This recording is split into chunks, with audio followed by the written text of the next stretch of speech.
हाँ जी, नमस्कार, अस्सलाम वालेकुम। मेरा ये वीडियो उन लोगों के लिए है जो लोग ये समझ बैठे हैं 5 मई 2014 के बाद कि हिंदुस्तान का मुसलमान हिंदुस्तान के अस्तित्व के लिए बहुत ज़्यादा डेंजरस बन चुका है। मेरे को आप लोग एक चीज़ ये बताएंगे कि ऐसा क्यों हुआ है कि 5 मई 2014 के बाद आपके जहन में ऐसी बात बैठ गई है। ये एक मीडिया का और राजनीति का प्रोपेगेंडा है। हिंदुस्तान का नाम मुस्लिम्स ने पूरी दुनिया में बहुत ऊपर उठा के भी रखा हुआ है, जिसके अंदर उस्ताद बिस्मिल्लाह खान, तबला वादक उस्ताद जाकिर हुसैन साहब, जो जब तबला बजाते हैं तो हिंदुस्तान की संस्कृति पूरी उसमें सिमट जाती है। जब बिस्मिल्लाह खान साहब शहनाई बजाते थे तो पूरे हिंदुस्तान में आवाज़ गूंजती थी। ये ज़रूरी नहीं है कि सामने वाले पड़ोसी का अगर बेटा बदमाश और गुंडा बवाली हो तो आपका भी बेटा गुंडा बवाली हो जाए। अगर आप हिंदुस्तान के मुसलमान को किसी और देश के मुसलमान से कंपेयर करके आंकते हैं तो आपकी बहुत बड़ी गलतफहमी है। हिंदुस्तान के मुसलमान की वजह से अगर आप सोचें बहुत ही ठंडे दिमाग से तो कश्मीर आज तक हिंदुस्तान से जुड़ा हुआ है। अगर 18 करोड़ मुसलमान कश्मीर में घुस जाएं तो बहुत मुश्किल हो जाएगी कि कश्मीर को आप हिंदुस्तान के साथ जोड़े रख सकते हैं। आईसिस जैसी चीज हिंदुस्तान में कभी दाखिल नहीं हो पाएगी जब तक एक पक्का हिंदुस्तानी मुसलमान हिंदुस्तान में है। हर जगह आप देखेंगे मुस्लिम्स के अगेंस्ट एक प्रोपेगेंडा किया गया है। वो प्रोपेगेंडा जॉर्ज बुश ने किया था। मैं अमेरिका की सरजमीन पे बैठ के आपको बता रहा हूँ। आप लोगों में से बहुत लोग हैं जो इंटरनेशनल मीडिया से वाकिफ नहीं है। इस्लामोफोबिया जो फोबिया एक वर्ड क्रिएट किया गया था जॉर्ज बुश ने, जिसको अमेरिकन मीडिया ने बहुत उछाला था। जब अमेरिकन मीडिया बोलती है तो दुनिया का मीडिया उसको पकड़ता है। जब इंडिया की मीडिया कुछ बोलती है तो अमेरिकन की मीडिया में कोई तवज्जो नहीं उस बात की। आज तक ऐसा नहीं हुआ कि कुछ इंडियन मीडिया ने कुछ न्यूज़ निकाली हो और अमेरिकन मीडिया ने CNN, फॉक्स, ABC, NBC ने वही न्यूज़ रिले करी हो। ऐसा नहीं होता है अनलेस एंड अनटिल कोई बहुत बड़े नेता की मृत्यु हो जाती है, जैसे इंदिरा गांधी की हुई थी या APJ साहब की हुई थी।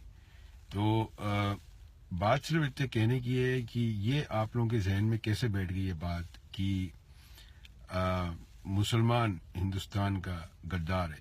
कैसे आपके बच्चे का अगर कोच क्रिकेट का मुसलमान हुआ तो आप उसको क्रिकेट खेलना बंद करवा दीजिएगा। अगर आपके बच्चे की गणित की टीचर कोई मुसलमान महिला हो तो आप उस स्कूल से निकलवा दीजिएगा। अगर आपके बच्चे का स्कूल का ड्राइवर जो बस चलाता है वो मुसलमान हो तो आप बस में मत भेजिएगा उसको। मोहम्मद रफ़ी के गानों पे आपके आंसू आ जाएं तो आंसू पोंछ लीजिएगा।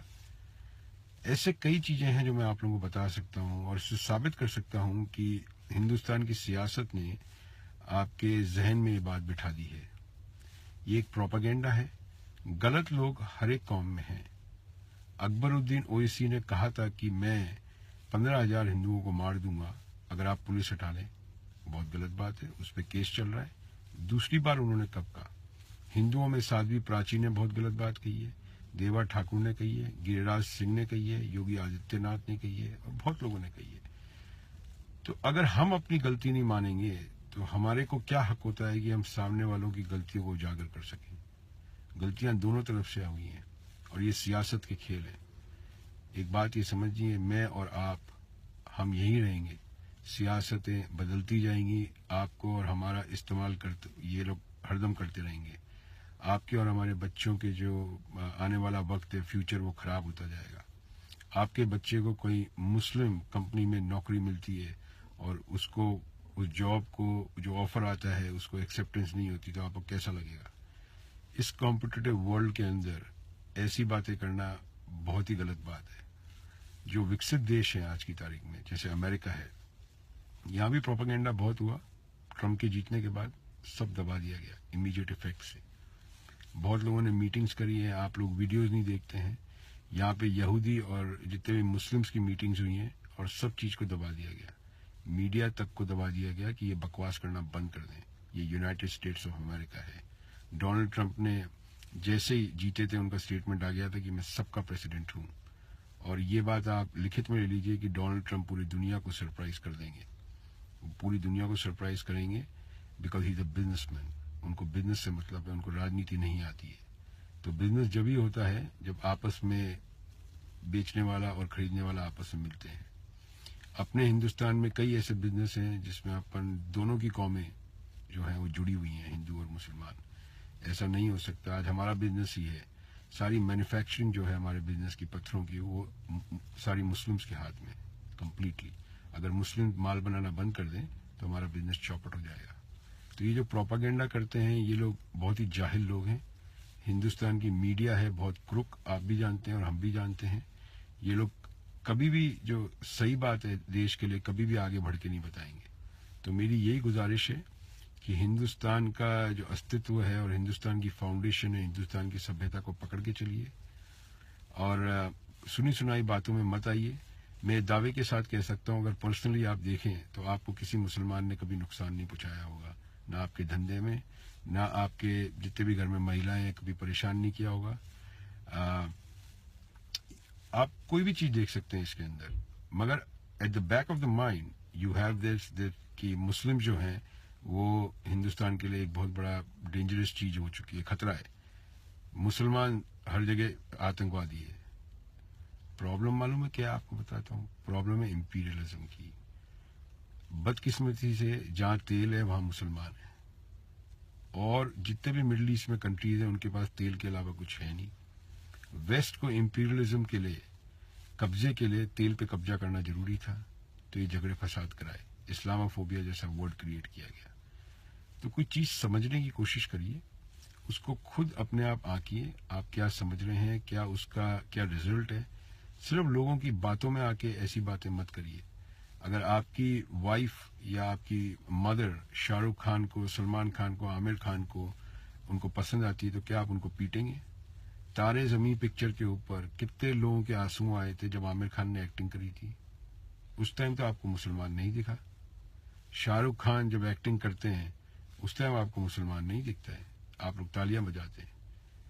और जैसे ही घर जाते हैं और सुबह का अखबार उठाते हैं, आप लोगों के जहन में बात बिठा दी जाती है कि मुसलमान हिंदुस्तान के लिए खतरा है। मुसलमान हिंदुस्तान के लिए बिल्कुल खतरा नहीं है। मुसलमान और हिंदू जब तक एक साथ नहीं रहेंगे अपनी कंट्री आगे प्रोग्रेस नहीं कर सकती है। It's impossible. 18-20 करोड़ मुसलमानों को जब तक आप साथ में नहीं उठाएंगे, कंट्री में एक ऐसा तबका रहेगा जिसके बिल्स कोई ना कोई पे करेगा, और वो होता है टैक्स पेयर्स के बिल जो पे करते हैं। तो don't get into all this propaganda. Try and live, try and support each other, because जब तक सपोर्ट सिस्टम रहेगा, एक गाड़ी में आगे का टायर और पीछे के टायर साथ चलते हैं तो गाड़ी आगे चलती है। पीछे के टायर अगर आपने पंचर कर दिया, समझिए 4 टायर है, आगे हिंदू के दोनों टायर है, पीछे एक मुसलमान है और दलित है, एक भी टायर अगर पंचर हो गया तो गाड़ी नहीं चलेगी। फिर चाहे ड्राइवर, जो भी प्रधानमंत्री को आप लेके आ जाना जो ड्राइवर के रूप में आता है, वो गाड़ी नहीं चला पाएगा। तो मेरी एक ही गुजारिश है भाई लोग, हिंदुस्तान में बहुत दम है। दम इतना है कि सामने वाला कोई भी देश 1 मिनट में घुटने टेक दे, अगर अपन लोगों में एकता हो तो।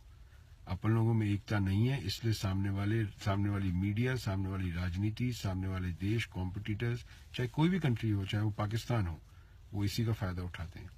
वो हिंदू। और दूसरी बात और मैं बता दूं आपको कि आईसिस जैसी चीज हिंदुस्तान में कभी आ ही नहीं सकती, क्योंकि हिंदुस्तान में कट्टर मुसलमान बैठा है। सबसे पहले जूते मारेंगे हिंदुस्तान के मुसलमान आईसिस को, सबसे पहले जूते मारेंगे। कश्मीर के अंदर अगर कुछ होता है, पाकिस्तान आता है, तो सबसे पहले हिंदुस्तान का मुसलमान भागेगा इनको जूते मारने के लिए। मैं आपको गारंटी की तरह बात कह देता हूँ। मेरे मुसलमान दोस्त यार बचपन से रहे हैं। मेरे पिताजी एयरफोर्स में थे, उनके को पायलट मुसलमान थे। जब लाहौर पे बॉम्बिंग करी थी तो मेरे फादर के को पायलट मुस्लिम थे, इंटरवॉल स्क्वाड्रन था, और उन्होंने कारपेट बॉम्बिंग कर रहे थे वो लोग। तो आप लोग ये कैसे कह सकते हैं कि ये मुसलमान ऐसा है, मुसलमान वैसा है? जब खाना खाने जाते हैं तब तो अपन बड़े चाव से खाते हैं। कोई भी मुस्लिम रेस्टोरेंट में कबाब हो गया, रोगन जोश हो गया, मटन मसाला हो गया, तब तो बड़े चाव से खाते हैं, तब ध्यान नहीं आता। इससे हटिए मेरे भाई लोग, इससे बिल्कुल हटिए। ये बहुत ही खतरनाक चीज है। सब लोगों को एक साथ रहना पड़ेगा, एक साथ आगे बढ़ना पड़ेगा, जब भी देश आगे बढ़ेगा। Thank you so much.